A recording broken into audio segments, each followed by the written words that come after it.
Hello, everyone, and welcome to our Geo for Good Lightning Talk series. This month marks our 9th round, and the theme this month is outdoor recreation and sustainability. My name is Riley Seamster, and I'm a program manager on the Google Earth Outreach team. So last year, we started a series of monthly lightning talks by and for nonprofits, scientists, and other change makers who want to leverage mapping tools and technology for positive impact in the world. We hope these 5-minute lightning talks will inspire you to think of new ways you can have an impact with mapping tools, or provide some operational or practical hints to improve and optimize your workflows. Today, we're going to focus on how our guests use Google mapping tools to connect people to nature, conservation opportunities, and help the public explore the outdoors sustainably.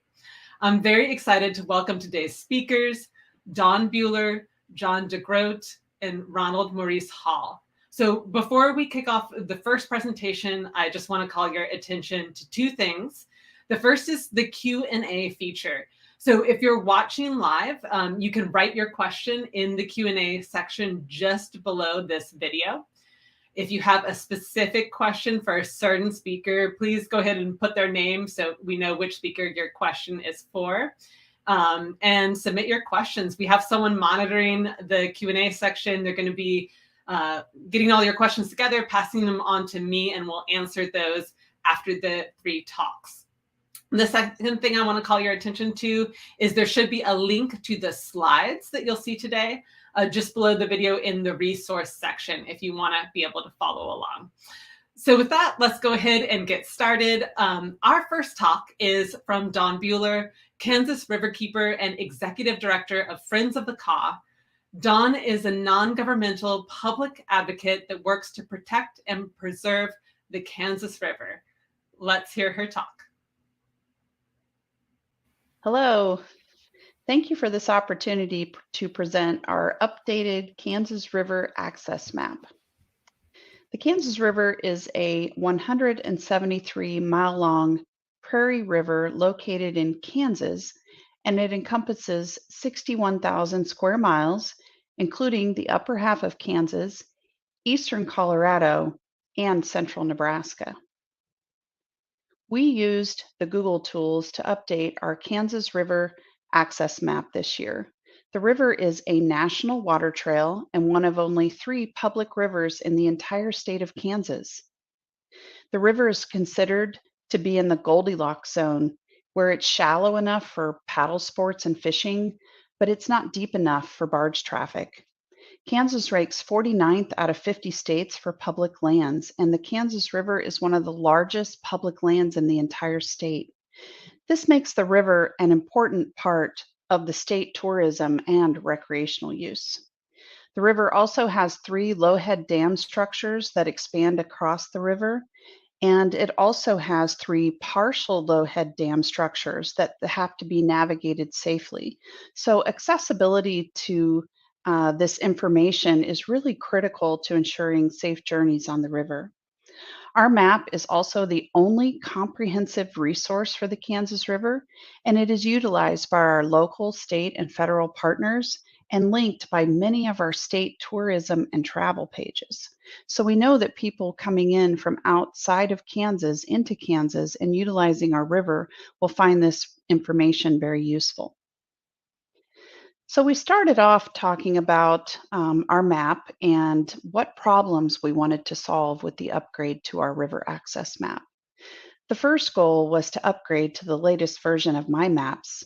I don't know if you can believe this or not, but we have the oldest version of My Maps that was still in use before the platform upgrades. We have since fixed that. Our second goal was focused on creating a more interactive and informational map geared towards our river users. So we heard from river users about the types of things that they were interested in seeing for their river navigation. So we added standardized photos from each ramp. So for example, we took the same photos from each access ramp so that they would all be similar, so that folks would know what to expect when they came to the access ramp pages. We also did videos of some of the ramps from the river that shows what it looks like when you're on the river and you want to get off at that access ramp. We heard from people that it was important to know exactly what it looked like so that you didn't miss it. We also had a list of access ramp amenities and updated downstream information. And then our third goal was to create a map with more safety information and features. We added the what three words locationing devices to the map, new safety navigational pages, and a local game warden contact for each access map. This is our main Kansas River access map page. It's our main landing page. And we did a little bit of an upgrade because we wanted these water levels, reservoir releases, and the NOAA weather information to be more prominent for river users. We believe that it's critically important that people understand what the river levels are, how much water is being released from our reservoirs, and what the weather is going to do before they make plans to get out on the Kansas River. And so we made some what we considered critical upgrades to this page. This next page is the main page for our access map. There are icons that we created along our access map with the My Maps feature. So these icons represent access ramps, hazards, and dredge cables. Our main goal is to provide comprehensive information about how to navigate the Kansas River and how to do it safely. All 19 access ramps have their own individual pages, so you can scroll down from the main map and click on an individual ramp. There are 19 of these ramps, and you can click on one and find more detailed information, such as this detailed access ramp page. This includes GPS coordinates, the what three words, directions, and access information. We think it's really important to provide amenities to tell people whether or not there's a restroom or a trash can, or whether there's lighting after hours. We also provide updated information about paddle information downstream. This is an example of one of the areas of the river access map. We have used color icons to help identify these different features in the river. You can see the blue icons represent portage or access. So in this case, the red icon indicates a hazard warning. The red icon is for a low head and partial low head dam structures and say that portage may be required. In this instance of a dam located in downtown Lawrence, it's called Bowersock Dam. We show that there is a hazard warning, and then there is a hazard warning page that you can get more detailed information.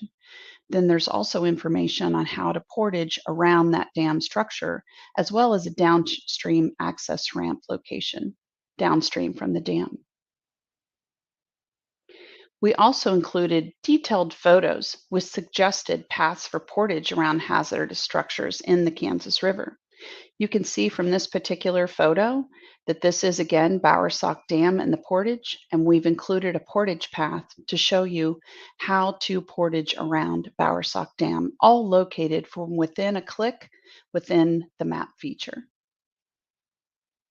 An extensive upgrade was made to our map this year, and we would like to thank Dr. Cynthia Nett, a Google advisor, for assisting and advising with the map upgrade and always being a source of educational information to our team. We had a team of board members, staff, and volunteers work on this map to make this update. We are proud to work with such an amazing team to make the Kansas River a more accessible and safer river experience for us all. Thank you for the opportunity to share our story, and may you always have sand in your shoes. Thank you. Thank you, Dawn. That was wonderful. And I have to start with saying congratulations on the recent updates to the map. As you mentioned, I think that this My Map is one of the earliest My Maps I've known of, kind of created for social environmental impact. I've seen it around since at least 2007 and has been like continuously used since then. So it's impressive. Thank you. We were so excited to finally get it upgraded. We worked really hard on it, but it was one of the oldest maps in use.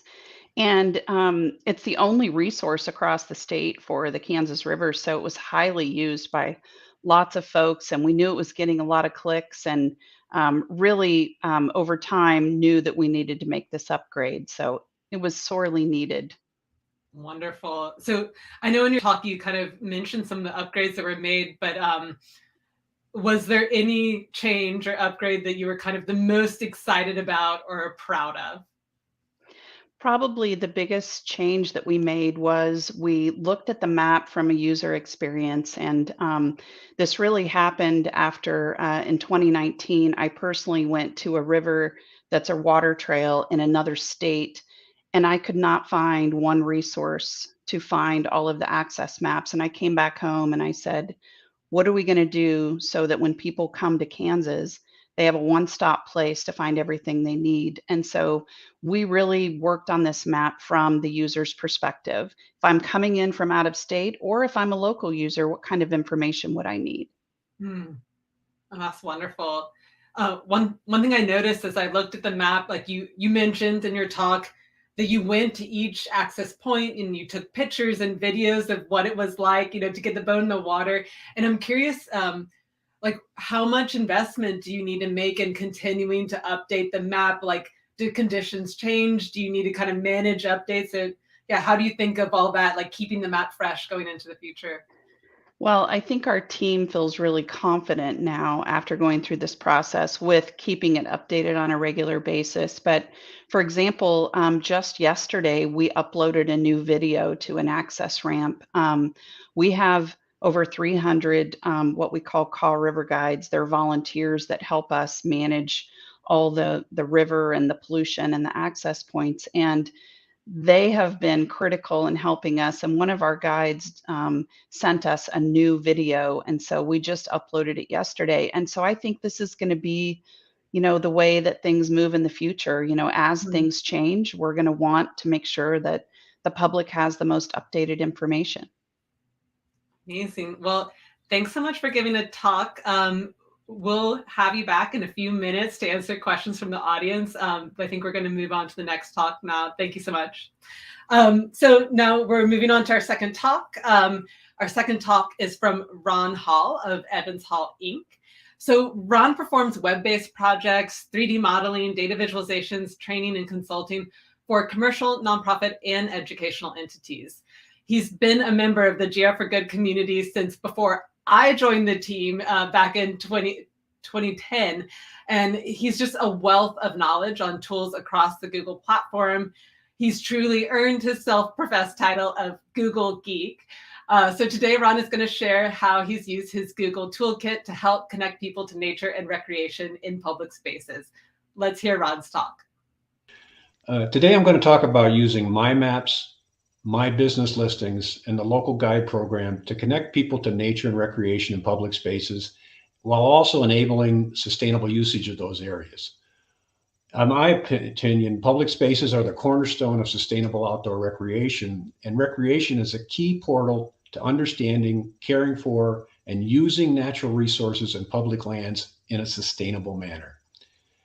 An intelligent web map that contains accurate and current information built with some of the tools we're going to talk about today can inspire people to visit a public space in the near future, enhance their visit, and encourage them to share it with others afterwards. So what am I going to talk about first? It's going to be My Maps. You can create a My Map of the park or site infrastructure. Oftentimes, there's already existing GIS information that can be used and has been used to create a paper map. You just leverage it. We just import it into My Maps. While it does have a print option, a My Map is by default sustainable because it doesn't require paper. Unlike a paper map, though, My Map is not limited by scale, so you can include detailed text, images, videos, and links to enhance the user's experience while giving them possibly a set of guidelines to use the area in a sustainable manner. The direction tool in My Maps helps people to connect with, orient with, and use the public space. Remember, there's also sustainable options in directions like biking, walking, and public transit. From an overall perspective, you can increase public awareness of recreation opportunities nearby by sharing the My Map in several ways. They run on both desktops and mobile devices. You can embed them in a website. That's one thing we did with the Foundation's website. They can be shared on social media. And one of the new things we tried doing is you can use a linking QR code in any printed literature about the site. In the case of our foundation, we chose to take the paper map and put a QR code in the legend of it. But you could also use site signage and promotion literature. So let's move on to talking about my business. If you're not familiar with it, a Google Business Profile is a free tool that allows you to take charge of the way your organization, location, or public space appears on Google Search and Maps. With your profile, you can post updates and announcements, something that was invaluable to us during wildfire season up here and also throughout the COVID pandemic. You can list hours of operations and days closed. That can be changed on a daily basis and just instantaneously to make people aware of what's going on. You can post images and also control the images that are posted by others. You can list your activities and services. Google uses this information to help surface relevant local search results across Google, such as in Google Maps and Google Search. One tip I can give you if you're going to use images is that you should try and compress the image file size down either through cropping or reducing pixel size to make it easier to serve up onto the web and faster to load. The second thing you should do is change the names of the image files so that they're more relevant to recreation or the site name so that it increases your search results. Claiming the profile for a public space is a way to increase awareness of recreation opportunities, enhance their users' experience, but also to remind and educate the public about how to use these areas in a sustainable manner. So what happens if you can't use the My Business Profile? Well, there's local guides. If you can't claim the business profile because you're not affiliated with it or it's very difficult to do for some reason, if you want to employ another way to improve and enhance content on Google Maps, you can join the local guides program. In our case, several foundation members are local guides. Local Guides is a global community of Google Maps users who writes reviews, share photos, answer questions, add or edit spaces and places, and check facts. Remember when there was one common set of facts? Well, they check facts on Google Maps. Millions of people rely on contributions from local guides to decide where to go and what to do. One of the great things about this tool is that any number of people can use it. In our case, because several people are using it, it cuts the workload and kind of increases the diversity of the content. So why am I here? Why did Google ask me to talk about this? The main reason I think I'm here is because this is the basis for this presentation is the project done by the Riverside State Park Foundation during its production of a paper trail map for the park. Riverside is the largest state park in Washington with the most diverse recreation opportunities. It borders the city of Spokane, which is the second largest city in the state. It got a ton of usage during COVID, and they were trying to find ways to mitigate the impact on it. Park GIS data, existing park GIS data was used to create the map. The interactive map, claiming some business listings, because we haven't got them all yet, there's a ton of them, but we've got a lot. The use of the local guides program by foundation members and the QR code linkage in the paper map legend is a pilot program, testing these concepts for use in other state parks. There are live links in this slide, wherever it is, to this work. Before they cut me off or I finish up, I also want to leave you with some links to some of what I call the next level of Google Maps tools and their use to promote sustainable recreation. It's some work I did with the Washington State Parks Foundation, the overall large foundation for all the state parks. And we used the Google Maps API and Street View to create an interactive web map of all state parks and a virtual tour of it. So to finish up, Google asked me for this slide, but I appreciate them giving me the opportunity for this presentation and to list my contact information. If you want to get more details about any of this work I talked about, or want to learn more about MyMax hacks, KML development, Google Street View photography, or anything Google, they actually call me the Google Geek, just contact me. And I want to thank you for your time and tuning in today. Thanks so much, Ron. Before we get into it, you mentioned a lot of links in your slides, so just let the audience know if you want to explore any of those links that Ron shared. The slides should be linked just under this video. You can open it up and get access to those links. And maybe while we're talking too, I want to see if I can get my screen shared so I can show off this amazing mind map that you've made of the Riverside State Park. So we'll see if we can get that up there. But this is just incredible, Ron. There's so many different layers to it. And I know that one of the things you talked about in your talk was how you used existing GIS data and you really leveraged that to pull in these data layers to the map. And I was curious if you could tell us a little bit more about that. There's probably two aspects to that. One has to do with where you find it, and then what do you do with it when you get it. And where you find it, one of the things I tell people about is there's often a lot of data out there. You just have to search for it or ask for it. In the perspective of searching for it, I generally recommend people, it's older now, but there's a tool that Google has. Of course, they had Power Search, where you can search by file type. It teaches you how to cut your search time and get creative with it. So if you're searching for GIS data, I'd say taking a look at that course would be a good thing to do. And then if you're asking for GIS data, don't be afraid to just ask the dumb question. I'm older, I get to do that, but even young people shouldn't be afraid to do that. And then the second piece of it is when you get it, there might be certain, as Raleigh sometimes puts it, gotchas. Okay. And so you get the data, first of all, most probably it comes in a shape file because that's, in our case, it's default government data. So bring it into Google Earth. Okay. Look at it. Export it as a KML file, which might be the most relevant one for using in my maps.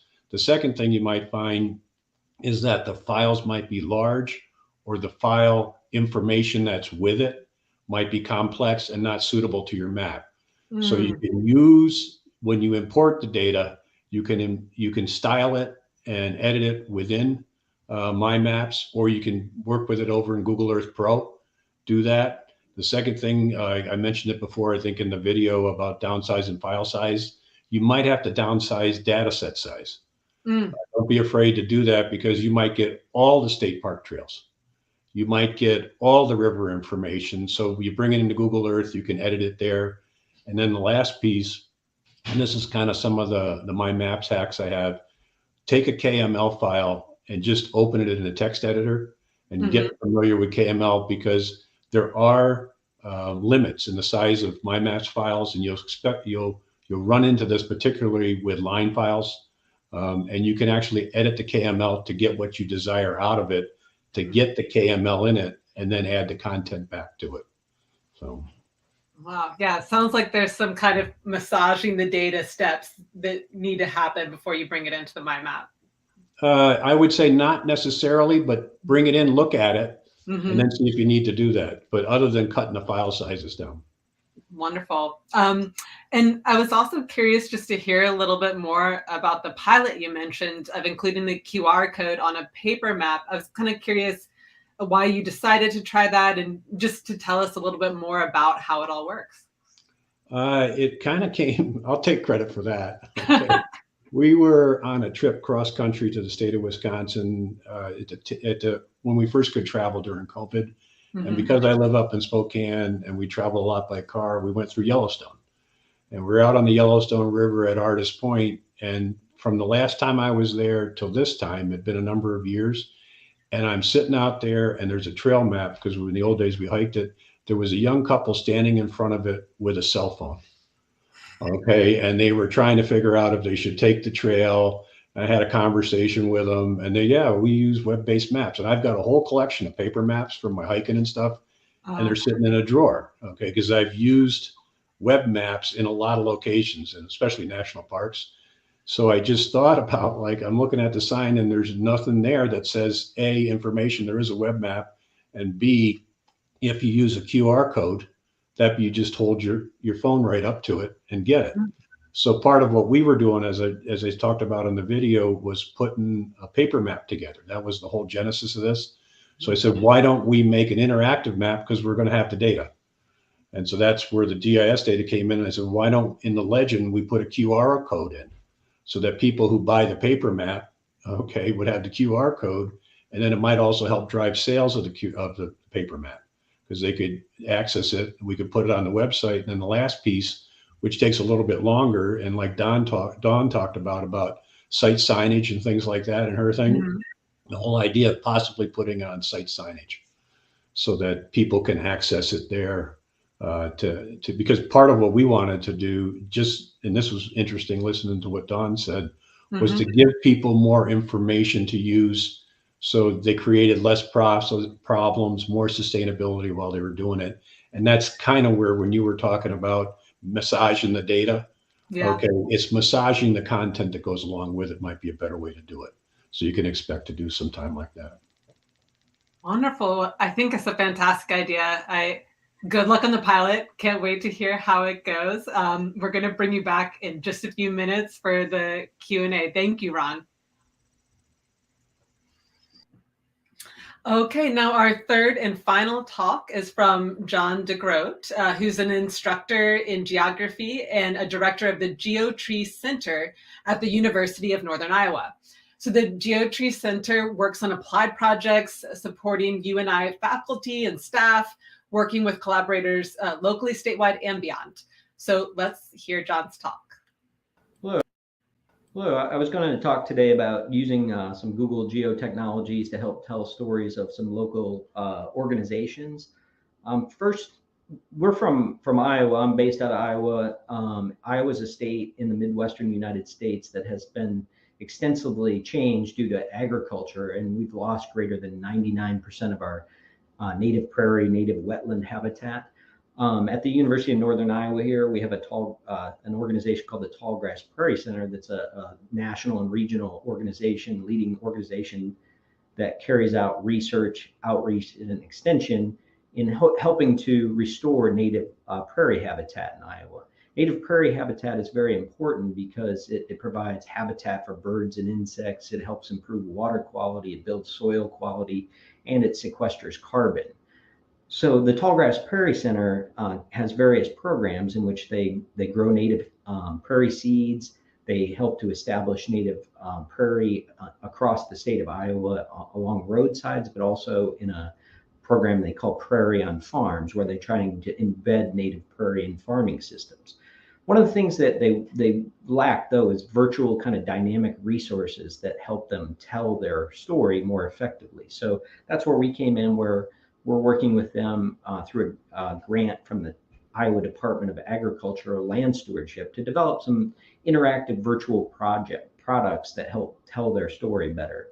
And we started off with capturing a lot of 360-degree photos from various locations where they've established prairie, and then also where they grow the seed and things on campus here. And we leverage those into a few products, including a custom Google Maps JavaScript API application. We use Google Earth projects to develop some virtual tours to tell stories of both their Iowa roadside management program and their Prairie on Farms program, and then Google Earth Studio to develop videos. And these were student-led projects in collaboration with the Tallgrass Prairie Center.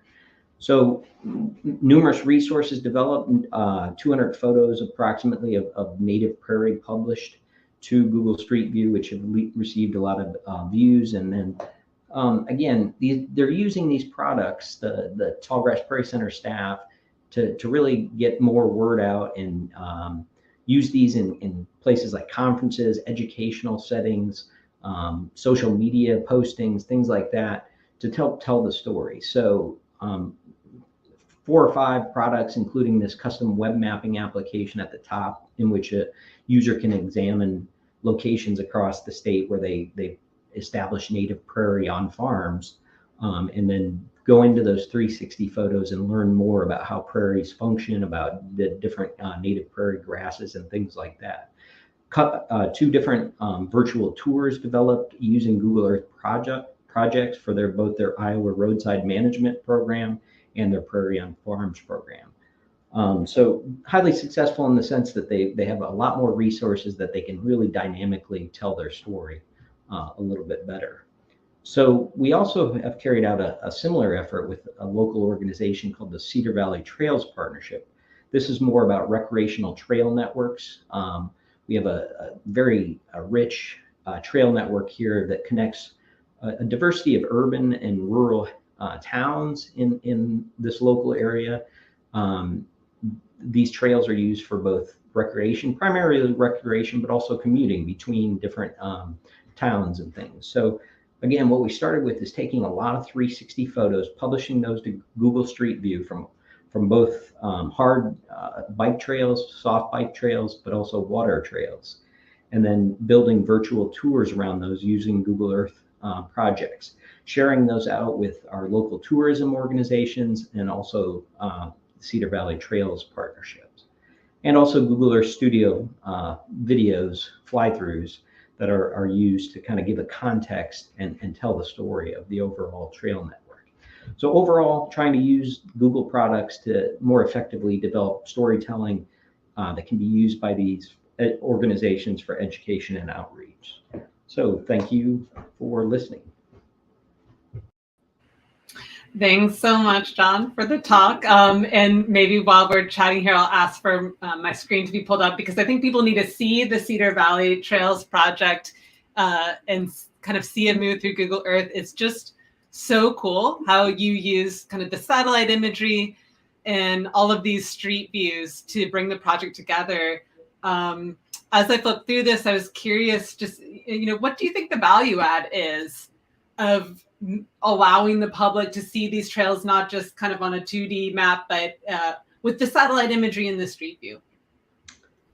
Yeah, I think, it gives a lot of more context overall of the area. So, we have kind of a diverse area here in the sense we have multiple towns connected by this trail network, and it helps people to see how easy it is to not only get through some things like state parks and local parks, but to be able to connect one town to another fairly easily along these bike trail networks. So I think it's great not only for people that might be visiting from out of town who haven't been here before, but even for locals to learn more about what is possible. It gives a better overall perspective of the trail network. Wonderful. And I have to step back here because I was just looking at this previous place. And, you talked a little bit about collecting street view in your talk. And I was kind of startled to see this street view image, obviously taken from a river. So just curious for you to talk a little bit about what is it like to capture and add this street view imagery into your projects, even from kind of crazy places like on a river? Yeah, I mean, this was quite enjoyable. We've done this a couple times now, one on a kind of a lake in Iowa, but also a moving stream. And it worked out really well. We have a fairly inexpensive 360 camera, attach it to a bicycle helmet. And so we've done that moving on bikes and on the kayak, and hoping to expand and do a little bit more, because this is the one, or these photos published from the river are the ones that I've gotten quite a few comments. Just I run across people, and when I tell them we do this type of stuff, they know they've seen these on the river. So I think it's a really good perspective, and gives a new perspective to people especially along these water trails. So hope to do more of this in the future. Wonderful. Cool. Thank you for sharing. I think now we're going to bring back everyone for the Q&A. Okay, well, thanks so much, everyone, for the great talks. I thought before we dive into Q&A questions, I just start off with an icebreaker. So I'm curious for everyone, what's your favorite local public space? And then what public space is kind of on your bucket list to visit someday? And John, is it okay if I pick on you first since you went last? Sure. I mean, local space it's hugely important. What we were just looking at here, Iowa is a very agricultural state. So, but we have this beautiful, set of more than 100 miles of recreational trails locally. So I use those almost, if not daily, weekly. So it's a great resource. I love to travel. So, I mean, one place I want to get soon is up to Alaska to see some area up there. Wonderful. Thank you. Ron, I'll pass that question to you. I was really great to see his last talk because I like using the rail trails. We have one that they're developing, the state park. It's an old Milwaukee Railroad bed. It's called the Palouse to Cascades. It goes all the way across the state from Idaho. It's got a lot of the trestles still in place. And I actually started going out there per what he was doing, John was doing, and taking 360 pictures and posting them. It's got tunnels. It's really fun to do. So I'm inspired by what you did. Awesome. Dawn, what about you? Well, first I wanted to say I learned something from both of your presentations, and my notes are heavy. The idea of putting 360 camera images added, and also adding data layers. We've actually already talked about adding more layers to our map. But of course, my favorite space is the Kansas River. I probably spend 4 days a week out on the river in the season, but I really want to go see the headwaters of the Missouri River. I hear it's, just breathtaking. And so that's on my bucket list. I want to start in a kayak at the headwaters. I don't know that I'll make it all the way to the Gulf of Mexico, but I just want to see that part of it anyway. Oh, wow.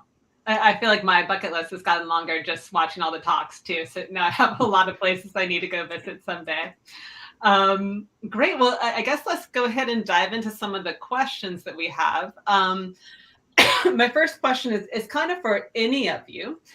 But, I think all these projects kind of have a common goal of communicating to the general public and helping them understand how to connect with outdoor places. And the main communication tool used here was a map. So it's curious, it's one part of the project is just to make the map, but then there's the challenge of how do you get out the word about your maps? How do you make them kind of discoverable by the public? How are your users finding your maps? And so it's curious, to hear from each of you of how you thought about getting those maps out there, and was there one way of distributing the map to the public that was more effective? I can speak to that because we put out a really healthy social media campaign. We created some graphics of the Kansas River access map to put out on our social media and in our newsletter. But one of the things that's been really popular is we did a series of videos called Map Minutes. And Map Minutes are only a 2 to 3 minute video where we do a deep dive into some new feature of the river access map, and then we posted it on all of our social media. And what we've heard from folks, and even just running into them on the street, is, man, I love the Map Minutes because it gives me that little bit of deeper dive. I didn't know you guys had done that much background work on the map. So that was really a neat way to get it out. Wonderful. Ron or John, any ideas to share there? I'd say just don't be afraid to talk about it in public or go do public presentations. As part of the foundation work, we reach out to other organizations. In our case, because it's a park and a river runs through it, we've got river users, we've got bikers, and they have their own associations. And a lot of times they have meetings. Okay, so they're looking for speakers. So go and demo it. And, because at this point in time, other than social media, anything you can do in the old conventional sense, I think you'll get feedback on. Yeah, I would agree with that. And, we've tried to get it so to all the local communities, including the tourism bureaus from the different cities. And I've done similar where I've gone and talked to bike groups and just let them know about it, because they're the ones that are really going to get the word of mouth out to lots of different people. Awesome. All great tips. So another question, and this is kind of for everyone, is I was curious what the most time-consuming part of building your map project was and why, and looking back on it, any kind of ideas you have for others that might be starting their own mapping project to think about. Well, for ours, we had to gather a lot of new data. So information on what was available at each ramp and images. And so we split the river up into 4 sections, and we reached out to volunteers that we knew, maybe had a skill in photography. and we split up the river and pushed it out to our volunteer base and had people do different sections because there's 19 ramps that had to be inventoried. And I personally couldn't remember if all of them had lighting or not. So it was a great way to engage volunteers. That's a great idea. If John wants to let me go, the content, by far and away, like Don talked about, figuring out what do you want to put in for content, quality of content, possibly the tools you've got there, and also educating people to the tools on the map. Like in our case, there is a satellite view. A lot of people don't know about that. It's at the bottom of the legend. But not just putting the content in, making it searchable. And then one of the things I'd be curious about, and I'm not sure if everybody knows about this, is that you can put a live link in the content piece. Okay. You just have to paste the URL. So what we've been doing is putting URL bits in. And one way to leverage the content of a single map is to put a link into another Google My Map. Okay, within that, and get more content in that way. So by far and away, though, the content, the images, getting good ones. And the last piece I wanted to ask about is anybody using Street View video? Because you get an audio channel with that. Instead of just a Street View picture, you've got audio that you can talk about. So that's another thing I'd be curious to, not just this group, but anybody in general doing that. I haven't used that, but I'm going to look into it. For us, as far as the time-consuming part, it's been, capturing the photos, but that's actually kind of the beauty. We have, pretty relatively small grants that allow students that work, study geography or here at the University of Northern Iowa to go out and be the ones getting paid to capture those images, and they love it. So it's not a problem really. It's just that definitely is what takes the most time. As far as like publishing to Street View and things, we've automated the process, so that's pretty easy. Wonderful. Yeah, it sounds like you've all found different ways to engage, volunteers and other members of the foundation and kind of helping on these projects. That's a really great way, I think, to get them involved, but also help with some of the more time-consuming parts of building out these projects. So my next question is, as you're building a map like this of a public, open space, who are the stakeholders that you had to engage along the way to, give input or approve or, review these maps? I'm kind of curious how you handled that piece of building a map.